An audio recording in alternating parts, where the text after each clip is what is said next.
dailyastrocat.com, the weekly astrology report.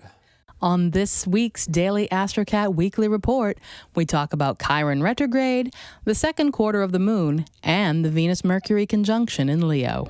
Mercury enters Virgo this week as well and sets us up for a powerful weekend of changes. The moon begins this week in Virgo for all of about 6 minutes and will enter Capricorn on late Saturday evening. Hello, beautiful people. Thank you for joining us. Welcome to the Lunar Weekly Astrocat Preview. It's time to concentrate and focus. Welcome, welcome. Intentions set are intentions well met. All right, I'm Shane Jensen. I'm an astrologer, and I like to interpret the daily influences of the moon on us and our environs against the backdrop of traditional Western astrology. And I'm Carrie Jensen. I'm a kitchen witch, voice actress, songstress, and a neurospicy nerd for all things New Age. Yeah, and if you can't do your intro right, we're going to have to change it. Oh, my God. Yeah, no kidding, all right. right? Hey, the reason why we have our handhelds again is because we got handheld. Our handholds. Yes, our handholds. We're holding hands. Because we've been eating too much. We've got handholds. And, even though we have mostly a vegetarian diet, just somehow it just keeps on happening like that. Anyway, hey, this is a curious week of new energies that will develop slowly at first as we adjust. And then it's going to pick up in tempo as the week progresses, and then we're not going to give a crap, okay? We're keeping a watchful eye on the moon in Scorpio this week. Mm-hmm. Both Pluto and Mars will have an impact on how this week turns out.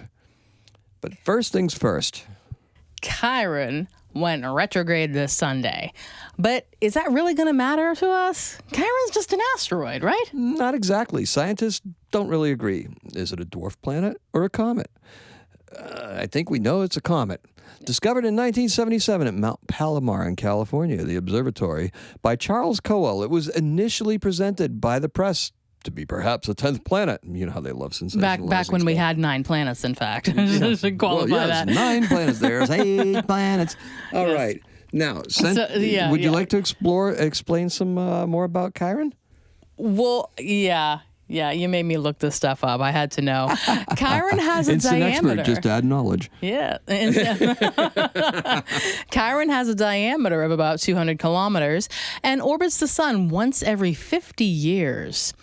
Chiron, which falls under the category of both a minor planet and a comet, holds the distinction of being the inaugural member discovered within a novel group of celestial bodies known today as centaurs. These distinctive entities gracefully orbit in the intermediary region between the asteroid belt and the Kuiper belt. Uh-huh. Chiron is named after the centaur Chiron in Greek mythology. Chiron was a wise and kind centaur who was teacher to many of the Greek heroes. He was also a skilled healer and is often associated with healing and transformation.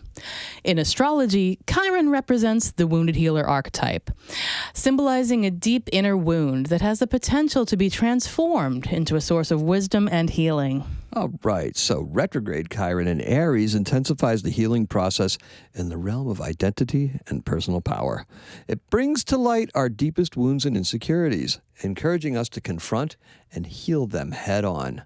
All right, in this cosmic dance, we're invited to embrace the fiery energy of Aries to bravely navigate through our healing journey by facing our core wounds with courage and vulnerability. We have the opportunity to emerge stronger, more self-aware, and fully aligned with our authentic selves. Authentic selves, yes. Now, let's discuss the second quarter moon, also known as the half moon, okay? Now, this half moon, as the moon grows in illumination or waxes, it signifies a time of action and progress. Kind of, right? It's like a check, all right? Where we can harness its energy to move forward with our goals and intentions. These usually come to blossom with the full moon, right? This phase encourages us to evaluate our progress and make any necessary adjustments to ensure that we stay on track. We like to call it report card day. Yeah, that is what we call it around here. Mm-hmm. It also serves as a reminder to take stock of the lessons we've learned from the previous phase and apply them to our current endeavors. It's a time to ask questions like, what have I learned and what can I do better? We can look at development, growth, and projects that are nearing completion. A waxing moon is also time to plant any crops that yield above ground fruit. Things like annual flowers, squash, tomatoes, pumpkins, corn. It's a broad and generalized rule also to plant during water signs and harvest during fire signs. All right. And it's also a good idea to make sure you have the mouse to make sure you're still recording way over there in the corner. All right. So the second quarter moon progresses from half to full. It's called waxing gibbous. Don't I know it? So does your grandson. Just like his grandfather. It is a particularly great way to impress a date.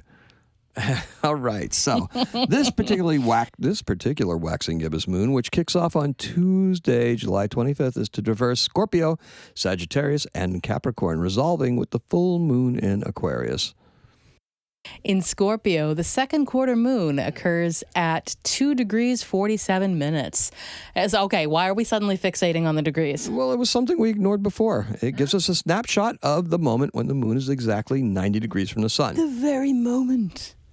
Nice. It's useful information to know just how intense a day will be. Do you remember when the lunar calendar we used gave us the halfway marks of the sun signs? I do. I don't really recall using those things, though, because that was beyond me. Still a little bit is. I do miss having that calendar around, though. It was really pretty to look at, and it had all the information we needed at the time. I did use those degrees, though, and we can use these degrees to be more precise. I like precision. And that way you can go back and actually look at when the actual degrees occurred in time. So say Venus is 28 degrees of Leo. We can go back and look at the last time Venus was at 28 degrees of Leo. So that would be very interesting, or maybe Venus retrograde at 28 degrees in Leo. Because these things do repeat. The patterns repeat. Okay? Eventually. The moon's quarters are just another division of time. The word month is derived from moon. Month? Hey, think of it more like the passage of a lunar week. That's what a quarter is. 1 quarter is 1 lunar week. Astrology allows us to look at the sky map for any particular point in time, past or future.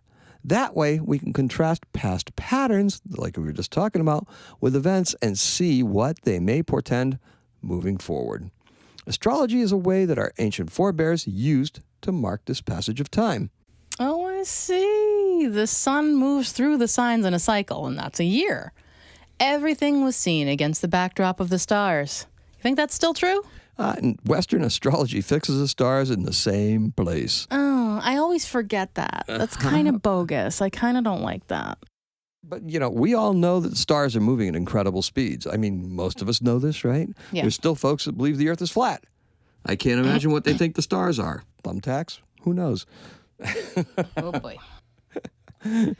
All right, so... Aren't fixed stars kind of similar to the thumbtack idea? I don't know. Really? You'd think so, but just like the stars moving, astrology also morphs and is never static. That is the good thing, So yes. our interpretations can change. We bring different asteroids into it. We do all sorts of indeed. things to shade things to be more like what you would expect. We could Orpheus out if we wanted to. Listen, we could get into the weeds splitting differences between astrological systems, okay? Yeah. Vedic astrology, just look at the number of house systems. It's crazy, just for dividing up the wheel. Yeah. There's so many house systems. Vedic astrology takes into account the shifts that have occurred over thousands of years. So more It's accuracy. an ancient system, and it's highly regarded for its accuracy. Not that I agree with my Vedic chart, however. Strangely, both a traditional and a Vedic chart say roughly kind of the same things about me. In different ways, which is so funny. So you're comparing your chart with an online Vedic analysis? Maybe. Oh, yeah, okay. Yeah, no, I don't think that's the same. Besides, it's not how you interpret charts. Yours takes on things that are very personal and unique.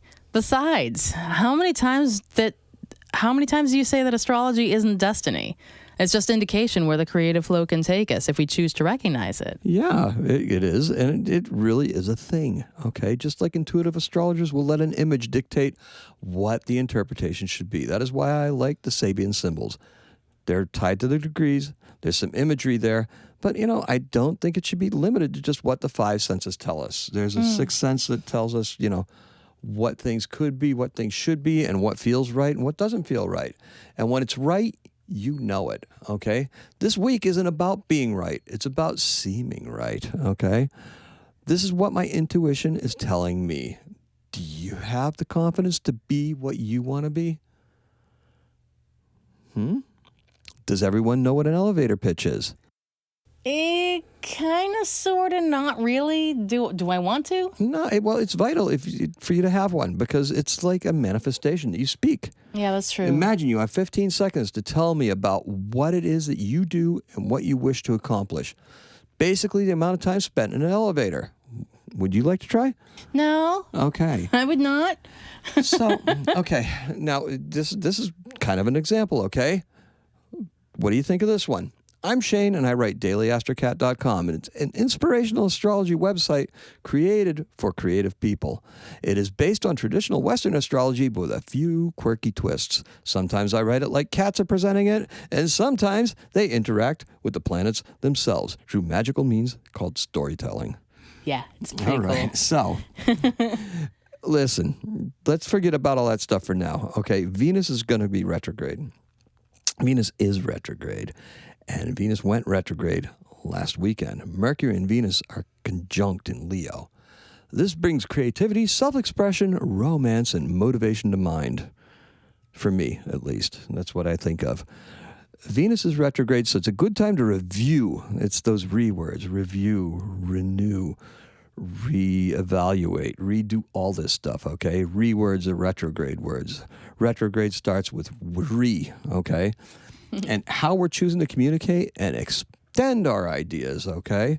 Because think about it. Venus is retrograde in Leo. Leo's the showman. Leo's the drama. Leo's the flair. Leo's the leader. Leo is the courage. Venus is experiencing that, expressing that through our relationships, through our creativity, through our material things, because that, Venus is a material girl. That's what she wants, okay? It is conscious. It is the conscious alignment of our passions and ideas and how we communicate those things. Our ideas, what we want, what we're reviewing, what we want, get together with Mercury. I want to bring this forward. Now, what will Mercury bring it forward to? Mars, the action center. That's in Virgo. So this is going to be a very calculated and just about cold and calculating plan, okay? Now, this is how these things occur several times during the year, too. Venus and Mercury meet up. Mercury brings a message forward from Venus every time. So whether Mercury is retrograde or going forward, they meet up several times. Okay, so. It's a time for commanding attention. Artistic pursuits may be striking and can leave a lasting impression. We may find ourselves being particularly fond of our art, at ease with captivating an audience, or realigning with an innate knack for making things beautiful and attractive. Okay, well, let's hope so. Yeah. Last aspect we're going to discuss today is the ruler of my chart, which is Mercury, entering my ascendant sign, which is Virgo. I usually make this all about Carrie when we talk about dividing, parsing charts and stuff like that. But today, this is going to be all about me. All about me. All right. So what is it about me that is Virgoan? What do you think? I'm a sun sign Aries, but my ascendant is Virgo. Supposedly, it has to do with the face. All the ascendant stuff. Well, let's see. Large eyes? Maybe with your glasses off. Here, wait a second. Younger appearing? Check. Delicate nose? Check, I suppose. Compared to mine, yeah. Compared to anybody's. Oval face? Perhaps-ish. What the heck is a beautiful forehead supposed to be? Yeah, it's not bad, I suppose. There, Check. Right there. Curvy lips? I don't know. Not so right. much. You got thin lips. All right. So, hey, look, let's keep on going. The Mercury in Virgo transit makes us more detail-oriented, critical, and accurate in our approach to just about anything. It's good for proofreading, editing, research, and analysis. Patience will be required here. Mercury is both exalted and in domicile here in Virgo. Not only are our minds sharp, but we have all the things that we need to do the job easily within our reach. We can just put our finger right on it, okay? Virgo is different because it's the sign of service. Virgo's hardworking, but with Mercury as its ruler, we can also expect a fun side that isn't quite so easily expressed. There's a basic curiosity in a Virgo, unlike most other signs, that reaches out to their directly opposing and possibly unknowable sign of Pisces and attempts to rationalize the irrational. It makes for a great story. I guess that's why you said a few years ago that an increased interest in astrology was especially intense in Virgo sun signs. There's also more writers that are Virgo sun signs as well. So a Virgo sun is the same as almost the same thing as a Virgo ascendant. If you read daily astrology columns, they tell you right in it, look up your sun sign, look up your ascendant, blend the two together. Yeah, right. that feels so much more relevant when you think about it. You blend the two together because, your ascendant is the face you're presenting to the world. That's what they say about it, I think it has a lot more to do with how you also approach the world, and you try to, you try to see the world as you're perceived. Because let's face it, that's what we're always not faced with, but there's that word again, face. Well, it's kind of to do with like your interests. You're going to become the things that you're interested in. Ideally, that's kind of the goal. You know. Well, look, I do remember about the Virgo sun signs and saying that they're interested in astrology, and that was the new resurgence in astrology. Just know that we'll be thinking less about ourselves. We'll be thinking more about what we can do for others. Okay. Folks in music constantly talk about, and when they're good at it, they don't go up there to show you what they can do and just shred. Right. Okay. They service a song. The song is a whole bunch of parts that are put together, and just, if everybody was out there doing their own thing, you're tuning the orchestra, okay? Okay. So we're going to be servicing our creative projects. It isn't about standing out. It's about bringing the best stuff forward. It's about the presentation and the actual content or product. Then you can let your hair hang down. You let your hair down, okay? I have my hair down. I forgot about that line. How about that? Oh, yeah. Look at that. We got Carrie with her hair all over the place here. Yeah. Mercury is carrying a message from retrograde Venus to Mars. Mercury, after all, is the messenger. Yes. The message from Venus is that Mercury and Mars and Virgo will combine to make our tech dreams come true. Ooh. All in an effort to create better and to generate more income to make Venus happy. Yeah. And Uranus in Taurus is square to Venus. Confrontation. Dun, dun, dun. The tech aspect must be reviewed. We're in need of an upgrade. What are you waiting for? He actually just asked me before we started this. Yeah, I know. What? Yeah. So it's the right moment, the right person to come along. As attractive as the right moment, right person, whatever may seem. Listen, Venus is retrograde, guys. If I could pronounce the word retrograde, Gatorade? that'd be great. Yeah, Gatorade. Venus is Gatorade. Venus is Gatorade. All right. She's a blue Gatorade.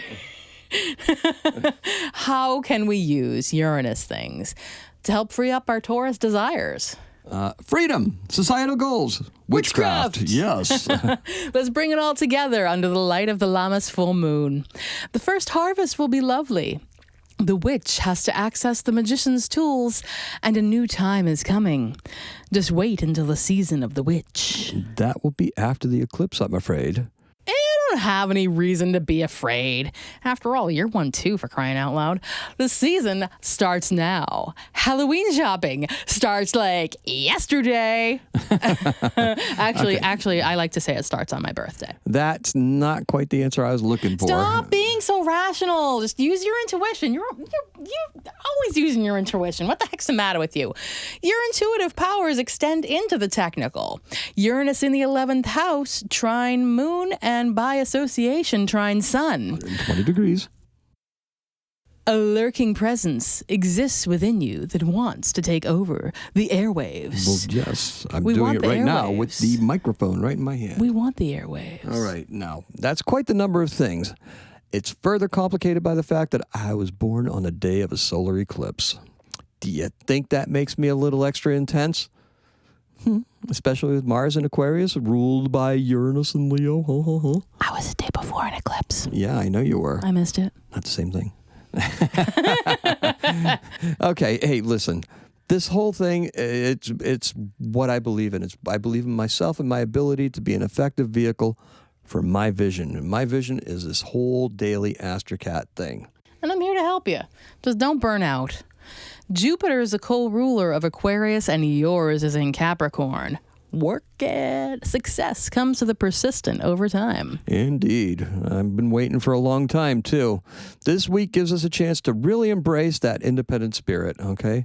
Why haven't we done so yet? Look at what your Venus is doing. Is your relationship holding up? Is it holding you? It's got your back? Okay. Does it got your back? Or is it holding you back? Yeah. Is it on your side or against you? All right. Ride or die or kick him to the curb. Today is the week to evaluate that. And the only constant thing is change for this week. Pluto's opposing the sun and Uranus is square with Venus. That's what we're up against. We have our time in the spotlight thanks to the sun and Leo.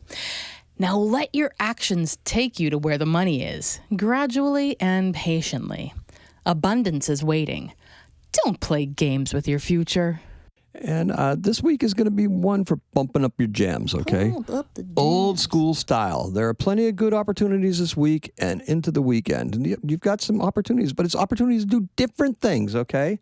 Not the same grind. You're not grinding the same stuff. You got to get out there and, we're going to be networking. We're going to be letting our hair down just like that. Get some We're going to be air. touch grass, okay? Touch grass. That's what people say all the time. Touch grass, okay? Yes. Now, just remember, the weekend's moon is in Capricorn. It's a perfect opportunity to capitalize on the changes we may have committed to. Just remember to get it done early on Saturday. Commit. Productive or seductive? The grass isn't always greener, okay? Sometimes it may be magenta. That leads us to our section called The Best Days of the Week. So, the best day for love is Saturday. It's going to be a very playful night, and you can get ready to explore some new ground. That sounds lovely. The best day for business is Wednesday. A good day to focus on financial matters and increase your potential, but do the analysis first. All right.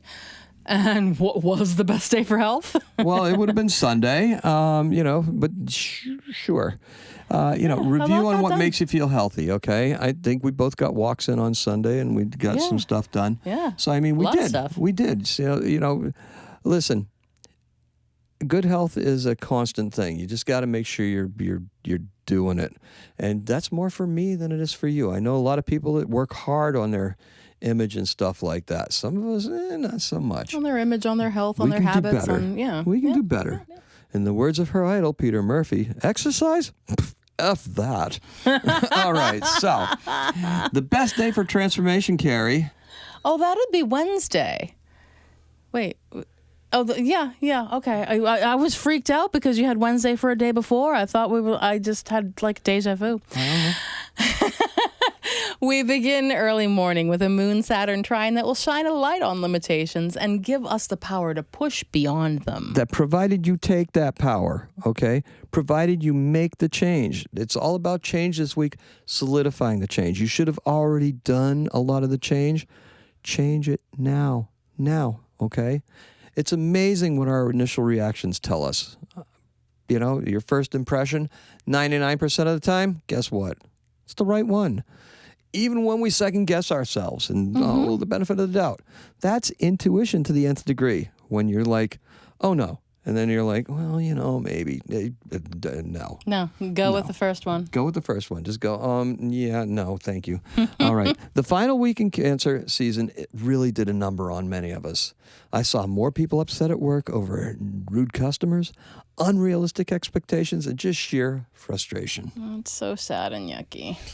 However, thank you all for joining us. We get to do this all together. Please share this, like, follow, and hit the bell for notifications. Show us some love, guys. Talk to us. We'll show the love back. Did you work your magic? Feed us some feedback. Remember, it's daily-astrocat.com. All right, so much for the canned crap. Listen, share this stuff. like-minded people. Let's build it all together, okay? We like doing this. We want to do this more, but we need you. We need the motivation. We need the subscribers. We need the likes. We need the follows. We need the shares. We need all that stuff. Let's work the algorithm together. Help us out, and we'll continue helping you out right here. Now, having failed the writing test last week, where I thought I was going to get ahead, and I didn't, we're left with this week. I was left with a work week that was constantly interrupted by request after request. It should have been done, but it wasn't. There's not enough hours in the day. I really, really wanted you to get further ahead. But I'm glad we were able to spend some time talking about all this. I think we have a really effective plan moving forward. Maybe. And what about you? Do you have a plan? Are you going to connect with others? Leo can't thrive in a vacuum. It needs the oxygen of an audience. What good is a voice if we're determined to stay mute? Hope you find your voice this week and get into the flow. Have a happy Astro Week. Happy astrocatting. Didn't work. I'm going to say that right now. That was extra long, and I'm sure that we missed all of it.